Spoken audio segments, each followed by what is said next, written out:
Hello everyone, it is TooAwesome here with another video. Now, I'm sure you've all heard of this show.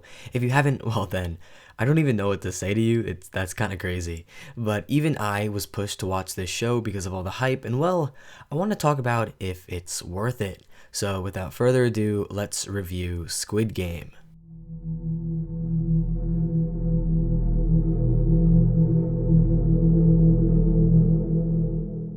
Squid Game is an action drama thriller first aired on September 17th of 2021. It follows these people who have to compete in these children's games to pay off their debt. And I mean a lot of debt, like millions and billions of won, which is actually, now that I look it up, not that much. A million won is like 840 bucks. Well, not bucks, dollars. It's still a lot of money, all right? It's still, but it's like way less than I thought it would be. I mean, when you say a million and will risk your life for it, I mean, you just assume that it's like a ton, but whatever. The games themselves, though, have a twist. Instead of just losing or quitting, you'll die if you don't complete the game. Sometimes in really gruesome ways. So just think of it as people competing for money with a deathly twist. Now, that in and of itself doesn't sound all that interesting, but it's a lot more than that makes this show great. Let's talk first about the characters. The characters are actually really good. A lot of them have great backgrounds and you can really start to empathize with them. I mean, no one in this show is a good person and they've all done some messed up stuff, but even then you really get attached to them in more of a humane way, which honestly makes that connection that much stronger. There are no good people here, yet you want to see many of them win for their own reasons, and I think that's pretty cool. And the character interactions and relationships are really well put together as well. You get to see friendships, lovers, enemies, all in this place where you can really lose yourself, and the top priority is simply surviving. So seeing the outcomes while certain people team up or fight gets to bring another really good aspect to the table. And can we just talk about the acting? Like, it's really good. This show wouldn't nearly be what it is if these actors didn't put on the performances they did. At so many times, it was so believable and you'll almost forget you're watching a show. It's like you're actually viewing a snippet of someone's life. It's crazy to think that it's fiction, and none of that could have been accomplished if it wasn't for the great acting. Also, watch this show in sub. I did, and it was great, and from what I've heard about the dub, it seems like it's goofy. Now, the games themselves are the main attraction of the show, and in concept, it sounds really boring.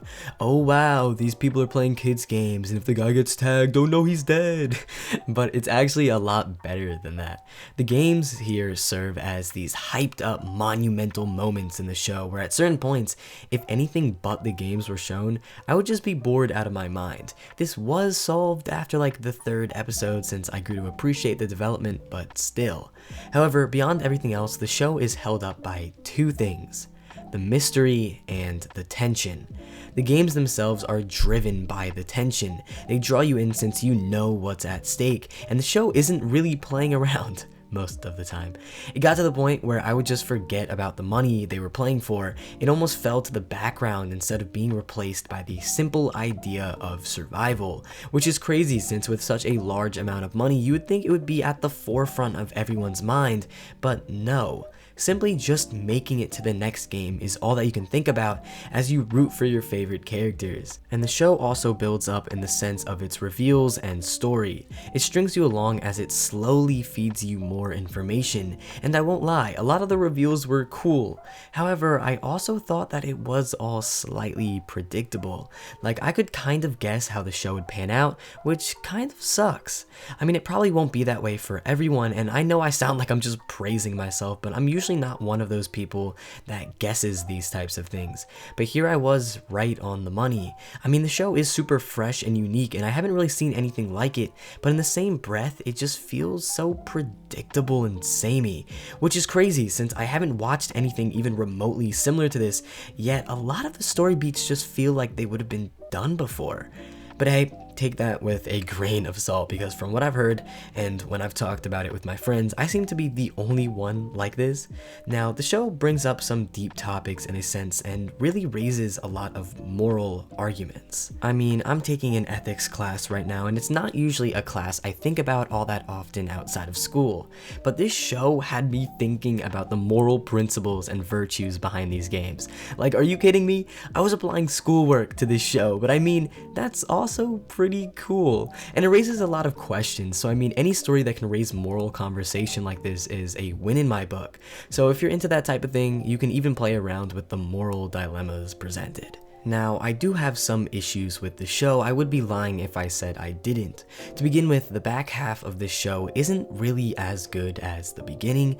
That's not to say it's bad, but it wasn't really up to the same level of quality. The issue here was that the tone starts to shift in the show the more information that is revealed, and that really ruins a lot of the fun and mystery to be had, since a lot of the fundamental aspects of the story rely on it. It's just like a quiet place, in my opinion. I mean, it's really good when you don't know much, but as soon as you see the face of the monster or know what's behind the games and the mask, it becomes a lot less scary, because I feel like whatever you make up in your mind is gonna seem a lot worse than whatever is really there. Still, not to say it's bad, and I still really enjoyed it. It's just not the same as when you first start the show, and my second issue with the show is that it didn't really need a season 2. At the end of the show, it sets up a season 2, and well, it wasn't really that necessary. I feel like the story has been told. Like, I really hate when stuff like this gets dragged out, and while Netflix isn't exactly good at making season 2s, 13 Reasons Why, first season was good, second season made me drop it. You, the first season was good, the second season made me drop it. Riverdale, first season was fun, second season made me drop it. How to Sell Drugs Online, first season was good, second season, well, there was no second season because it wrapped itself up, and that's how a good show should be, because watching a bad season really just tarnishes the idea of the show in your mind.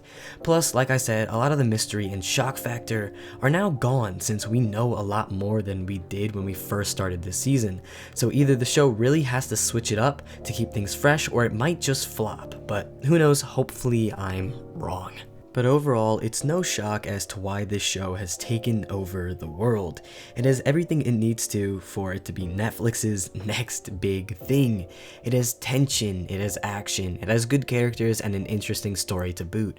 Honestly, not much wrong here, and I can safely say that it isn't overrated. So Squid Game gets an 8 out of 10.